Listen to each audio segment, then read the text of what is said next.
In this episode, we go through several updates for your federal student loans, ranging from how to track your forgiveness credits to even a new income-driven repayment plan that may be on the horizon. Let's get started. Are your student loan payments or loan balances a major obstacle in your financial life? Then tune in and let's escape student loan debt. Hello, my name is Brenton Harrison of Escape Student Loan Debt and your host for the Escape Student Loan Debt podcast. It's been a couple weeks since we last got together, and in this episode, we are doing more of the same, a collection of various student loan updates that impact your federal and or private student loans. And I actually see this being kind of like the style of episode for the foreseeable future, either this or doing the live review of a member of our community's student loan strategy. The reason being, if you listen to a lot of our earlier episodes, we did a lot of strategizing, right? Like here's a deep dive on something that we already know to be the case and how to use it for the benefits of getting your student loans forgiven, reduced, reorganized, or expedited. But right now, there's so much in flux when it comes to what payment plans will be available, how to calculate the payments under those plans, when forgiveness will be credited or not credited, then it's kind of hard to do a deep dive on strategy, at least a long-term strategy, when we don't even know the rules by which we're playing. So if you're wondering, man, this guy keeps doing these like rapid fire updates the past few episodes, it's kind of all we're left with as we gauge and review the news of what's coming out when it comes to federal student loans. So with that explainer, let's go through several updates that are relevant for student loans that have come out in the last few weeks, starting with those who are in student loan default. I've talked about this and I've hoped that nobody in our audience is going through this situation because as I have shared, I think that having student loans, at least federal loans in default, is one of the worst financial circumstances in which you can find yourself. Going through the list of all the things that could happen, they can garnish your wages, they can garnish your tax return. You can put yourself in a position, depending on your state, where you're unable to work because they can rescind your professional licenses. And there is no statute of limitations after which point you can't be pursued for the recovery of those defaulted loans. It's not like with private loans or other debts where, depending on the state, there may be a 5-year or a 10-year statute of limitations, after which point you can't be pursued. With federal student loans, if you're 99 years old and you have defaulted federal student loans, they can still come after you for that debt, even if you took it out 70 years ago in that example. But unfortunately, it seems like there are a whole lot of people who are in that circumstance because the Department of Education estimates that there are over 5 million people who are currently in defaulted status with federal student loans. And I don't think I've shared what that status actually is. Defaulted status is being at least 270 days late on your student loan payment. And periods within that 270 days, if they're longer but don't meet that threshold, are considered delinquent. So delinquent does not carry the same consequences, although it still has a negative impact on your credit. Default means that you are at least 9 months late on your student loan payment, and that is what leads to that status. Now, over the past several years, they have not been collecting on these defaulted student loans, and as we shared in our most recent episode, that was due to change. Well, not only is it due to change, but in recent weeks, the Department of Education shared that they sent letters to 195,000 borrowers informing them that they have 30 days notice before wages were going to be garnished. And those 195,000 are a particular group of people, being that they are federal workers. And federal workers have a different system by which wages and tax returns, or I should say tax refunds, are garnished. So this was the group that they were letting know, hey, in 30 days, this is going to occur. This is how it's going to occur. And the rules for federal employees in that system can be slightly different, but they're similar to what it would be in the private workplace. For example, up to 100% of your tax refund can be garnished. So if you were due to get a $1,500 refund, you will not get that refund. It will be applied to your defaulted federal student loan balance. You can have up to 15% of your federal retirement benefits, like a pension, garnished and have the balance applied to your federal student loans, and up to 15% of your Social Security payments as well. And there's a limit of 15% of your actual paycheck that can be garnished and those funds applied to your student loan balance. And the same is true for private employers when it comes to paychecks. The Department of Education can contact your employer and they can force them to withhold up to 15% of your wages to apply that to your past debt. So this is a very serious thing. And as we've shared both in the most recent episode and also the episode we did specifically on defaulted student loans, some of the options that you have to avoid or get out of that status would be rehabilitating your defaulted student loans, which is a longer process that you can only go through once. But if you do so, it will remove the default status from your loans, even though the late payments will remain. You can consolidate your student loans, which can at least open up the opportunity to use another income-driven repayment plan or have student loans forgiven. If you find yourself in the situation where you're in default, you need to pay close attention, because if you don't take one of those steps, you could be in a position where you have those wages garnished in the near future. Next up, and in transparency, this is something that I found out about and was in the process of doing like an emergency episode. And by the time I was ready to hit publish on that email and that podcast, it had already happened. And that is the removal of the forgiveness tracker on studentaid.gov. This was something that was like a brief but magical time in the federal student loan space, but there has for an extended period of time now been a tracker for the credits that you have towards public service loan forgiveness. There's 120 qualifying payments that are needed to have forgiveness under that plan, but there hasn't been an option for people who are pursuing the 20 or 25 years forgiveness under the income-driven repayment plan rules without the PSLF program. Well, in recent months, there was that tracker for, like I said, a very brief period of time. And it was really, really convenient in being able to show people this program is working, just keep plugging along. And a couple of weeks ago, there was notice that that tracker was going to be removed. And like I said, before I could even hit publish on the episode to let you all know about it, the tracker had already been removed. Now, why was it taken down? Well, I don't agree with the current administration in terms of the things that they're doing to make it harder to achieve forgiveness. But the one thing that does make sense is the rules that they are highlighting for their version of these programs, or at least going back to the original rules, does not line up with those that were introduced during the Biden administration.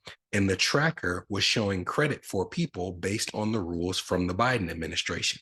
So in their opinion, the tracker is showing an inaccurate number of payments, and they wanted to take it down until those numbers could be recalculated if they ever decide to put it back up in the first place. So unfortunately, we are now stuck with the old way of getting a running total of what your credit should be towards those programs. And that old way is downloading your NSLDS data file. And we'll put an episode in the show notes that walks you through step by step how to download that file from studentaid.gov and how to read it and interpret it so that you can have a running track of what you should receive credit for when it comes to IDR forgiveness. Next, and this is a smaller update that we're burying in the middle of the episode because this is an even smaller group of people that it applies to, even when compared to people who have defaulted student loans. And these are spousal consolidation loans.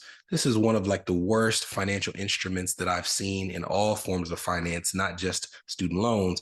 But the concept of a spousal consolidation loan was that you would have a husband and wife, wife and wife, husband and husband, who would literally take two different sets of loans and consolidate them into one. I can't think of a reason why they would do it, but there were people who did it, very small number. The problem with that is those loans were not eligible for things like public service loan forgiveness. So literally right now, we're working with a couple of couples who have those consolidated loans who are eligible for forgiveness programs, but they can't actually get their loans forgiven until those loans are first separated. And a few years ago, there was a policy that said that those loans had to be separated, and a process that you would go through to contact the student loan ombudsman to essentially like grease the wheels and get the process moving along. Now, fortunately, most people could put those loans in forbearance while they waited for them to be separated. Unfortunately, there was no date listed anywhere as to when they would be separated. It was one of those things where you're basically like, contact the student loan ombudsman and then cross your fingers and hope for the best. Well, I am pleased to report that we had a member of our community who reached out to me this week to let me know that they got notification from their student loan servicer that he and his wife's loans were separated, and they now can start the process of applying for public service loan forgiveness separately on their two distinct loans. So if you have spousal consolidation loans, I mean, it's probably like 1 out of 1,000 people out there who have them. At least this is some positive news that this unique circumstance in which you find yourself, where there's probably nobody else you know who can identify with what you're going through, there is some positive news on the horizon, and hopefully your loans will be separated in short order as well. All right, let's move on to a bigger update that impacts a larger group of people, and that is more positive news from the courts when it comes to public service loan forgiveness buyback. We've talked about this recently. Public service loan forgiveness buyback is a program for people who were working for eligible employers while having federal student loans, and for some reason or another, they didn't make payments during those periods, and they get to a period of time where they can prove, hey, if I had made those payments, I would have 10 years worth of credit towards public service loan forgiveness. So I want to buy back those credits for the periods that I didn't make payments. This program was instituted under the Biden administration, and there was a big fear or concern the Trump administration would do away with the program. We had our first positive sign that they at least weren't going to do away with it right now when they highlighted, they being the Trump administration, the program when they talked about all of the people who were in SAVE forbearance. So they themselves brought it up as an option for people who would be able to get that credit back when the time came to be eligible for PSLF. So they didn't say like this is going to be here forever, but the very fact that they mentioned it and didn't mention it in the midst of an attack seemed to be positive news. Well, more positive news from the courts is that starting on May 15th, the Department of Education has agreed to give monthly updates on not just how many PSLF buyback applications are still pending, but they also have to give an update every 30 days on how many they have actually processed. Process doesn't mean that they've approved it. It just means that they have actually gone through and evaluated whether the person is eligible or not. So to me, this is even better news in saying, hey, not only did they say the program exists as an option, but they now are going to have to give a monthly count on the progress they are making towards resuming those processing of applications. So to me, it's not going to look good if they go 3-4 months in a row and there's been no movement on those applications. If you're a betting person, I think that you can bet that there's going to be some movement for some of those that are sitting in the queue because of what it would mean to go to court every 30 days and say that you've done nothing as the alternative. And while we're on the public service loan forgiveness track, there has been a passing of a bill through a committee in the House. Does not mean that it's law.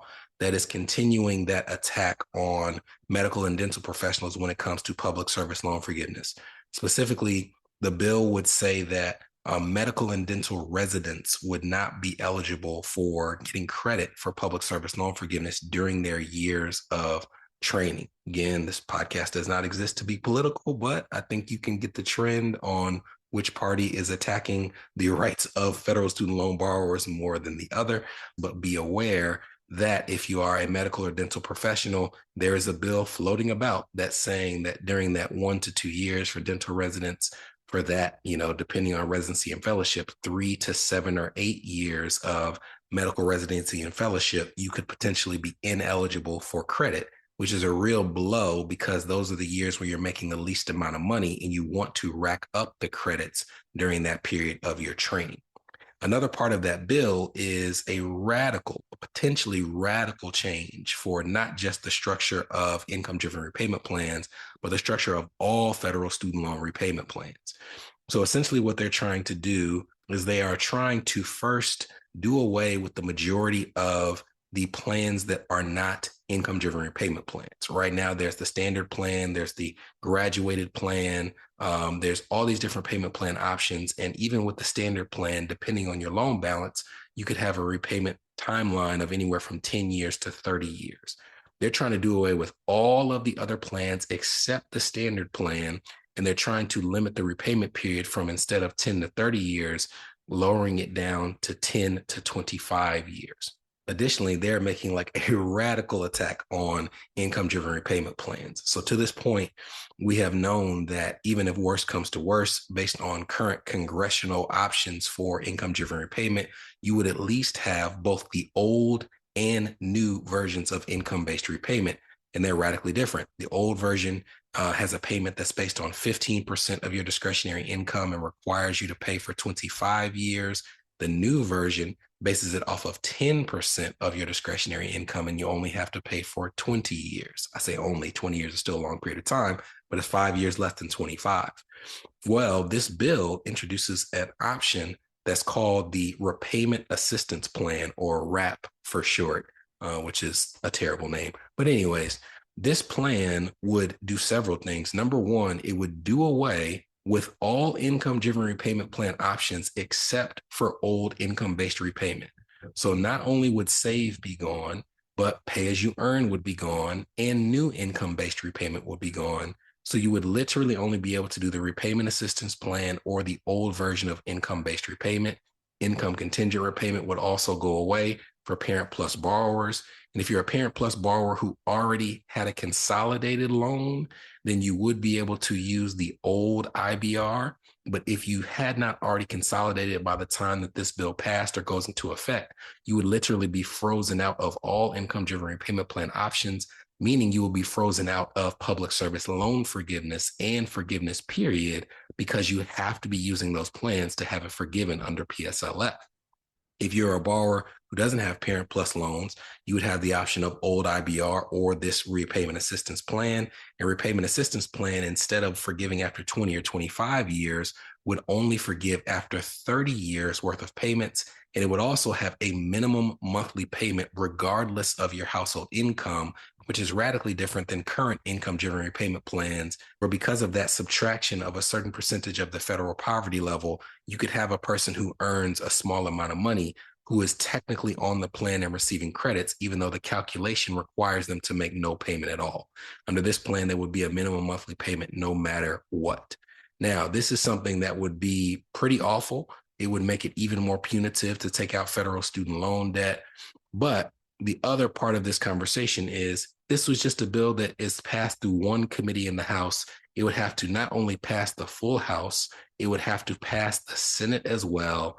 And I do think that most of this stuff will get modified at worst, knocked down completely at best. So we'll keep you aware so that you're not seeing a news story and thinking that it's fact or something that you have to worry about. Until then, we'll keep you aware. Don't worry about it. Continue with your current strategy as you see fit, and we'll let you know the time when that might need to change. We'll be back in a couple weeks with more updates to help you have your student loans forgiven, reduced, reorganized, or expedited, and I hope to see you then. From Escape Student Loan Debt, this was the Escape Student Loan Debt Podcast, a show for established professionals whose student loan payments or loan balances are impacting their marriage, their business, their credit, or their dream of achieving homeownership.